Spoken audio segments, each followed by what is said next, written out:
معراج کا سما ہے کہاں پہنچے زائروں،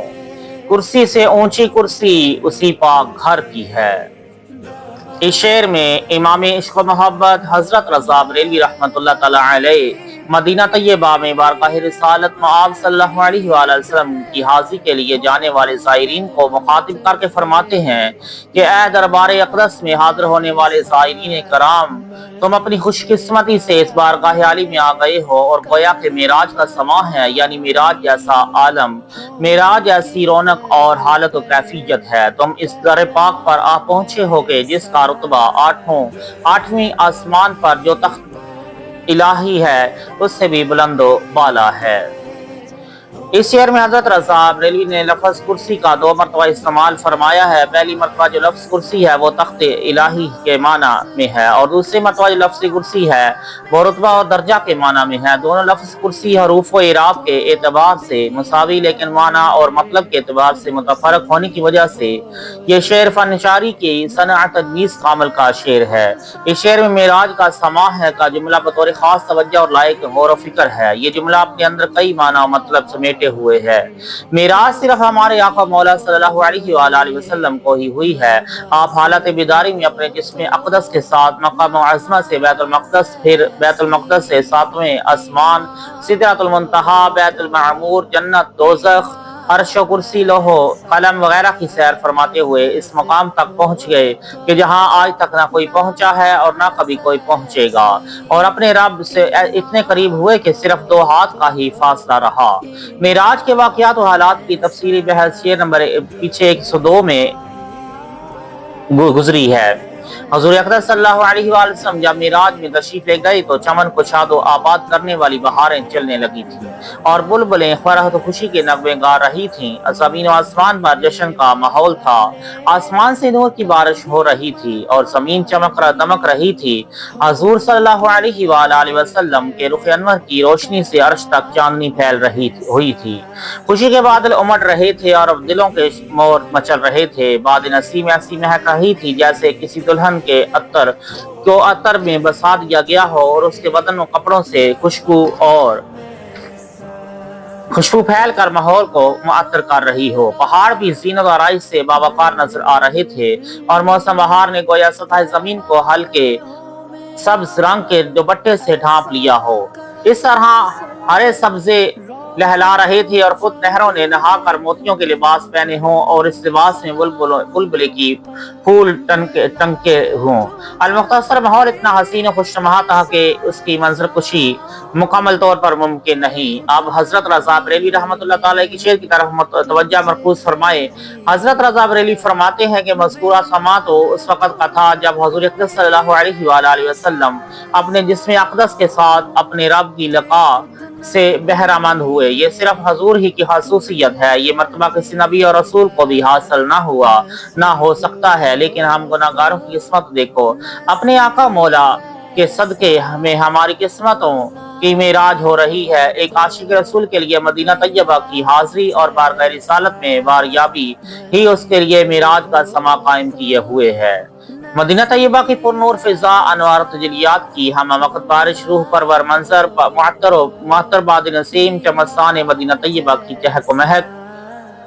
چہک و چمک، ارمان دل کا مچلنا، جذبات قلب کا ابھرنا، تن مصطفیٰ صلی اللہ علیہ وآلہ وسلم کی خوشبو کا اب تک احساس، اطراف اکناف میں نصیب پہاڑوں کا دل آرا حزین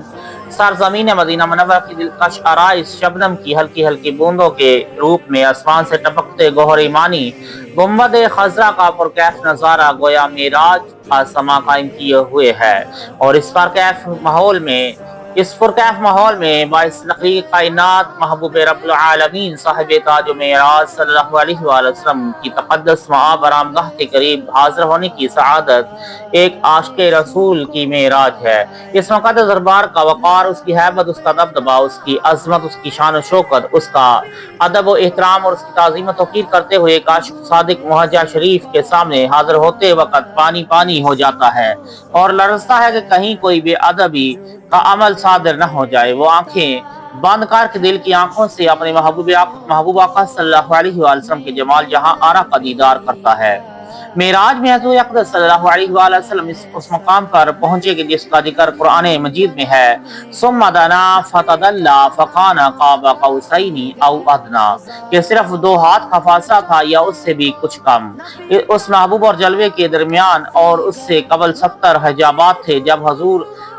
اپنے رب کی لقاء کے لیے جا رہے تھے تو آپ پر ایک خاص قسم کی حیرت و دہشت اور حق تعالیٰ کی جلالت و عظمت کی ہیبت چھائی ہوئی تھی۔ جب ایک عاشق صادق اپنے محبوب آقا صلی اللہ علیہ وسلم کی بارگاہ میں حاضر ہوتا ہے تو وہ اپنے آقا کی عظمت و محبت کے جذبے سے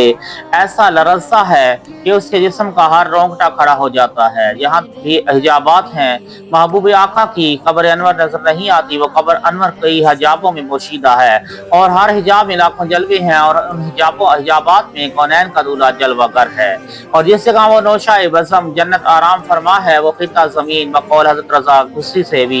زیادہ بلند تر ہے۔ شیخ محقق حضرت شاہ عبدالحق محدث دہلوی رحمۃ اللہ تعالی علیہ فرماتے ہیں کہ اگر کوئی یہ کہے کہ حضور انور صلی اللہ علیہ وسلم تمکن اور استقرار کے لیے آپ کی خطہ قبر سے فردوس اعلیٰ و انصب ہے تو اس جواب میں کہیں گے کہ قبر شریف کے سے کون سی جنت بہتر اور شریف تر ہوگی، کیونکہ جنت حضور کے غلاموں کے رہنے کی جگہ ہے، اور حضور انور صلی اللہ علیہ وسلم جس جگہ رونق افروز ہیں اس کے متعلق امام تقی الدین سبکی رحمۃ اللہ تعالی علیہ فرماتے ہیں کہ اس خطہ کو جو حضور صلی اللہ علیہ وسلم کے عزائے شریف سے متصل ہے تمام مقامات اور ہر جگہ سے اسے ترجیح و فضیلت دیں، حتیٰ کہ کعبہ معظمہ اور عرش اعظم سے بھی فوقیت دیں، تو میں نہیں جانتا کہ اس میں مومن و مسلمان تو عقف کرے گا۔ علاوہ ازیں ملت اسلامی کے جلیل القدر آئمہ دین نے یہ تشریف فرمائی ہے کہ جس جگہ حضور اقدس صلی اللہ علیہ وآلہ وسلم کا جسم اقدس مدفون ہے اس قبر انور کا مرتبہ خانہ کعبہ جنت لوح قلم عرش و کرسی سے بھی افضل ہے، کیونکہ یہ تمام حضور کے طفیل ہی ہیں اور حضور کے طفیل میں ہی عالم وجود میں آئے ہیں۔ اگر حضور صلی اللہ علیہ وسلم کو اللہ تبارک و تعالی پیدا نہ فرماتا تو ان مقامات مقدسہ میں سے کسی کا بھی وجود نہ ہوتا،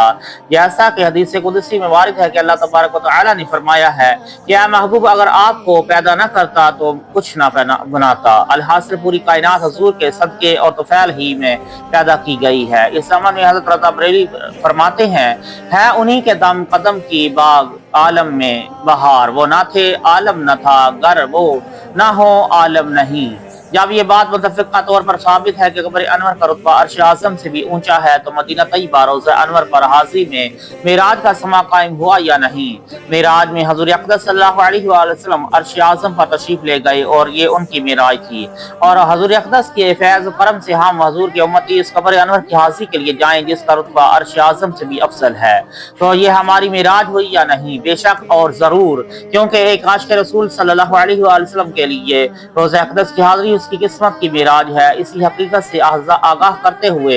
زائرین مدینہ کو حضرت رضا بریلوی مخاطب کر کے فرماتے ہیں کہ اے مدینہ منورہ جانے والے، ذرا سوچ تو صحیح تو کہاں پہنچا ہے، اس مقام پر کہ جس کا مرتبہ عرش اعظم سے بھی بڑا ہے۔ ناز کر اپنی قسمت پر کہ یہ سعادت عظیم تجھے حاصل ہوئی ہے۔ اللہ تعالی ہم سب کو اس پاک مقدس جگہ پر لے جائے، اور دعا یہی ہے کہ وہیں پر ہماری موت ہو جائے۔ آمین یا رب العالمین۔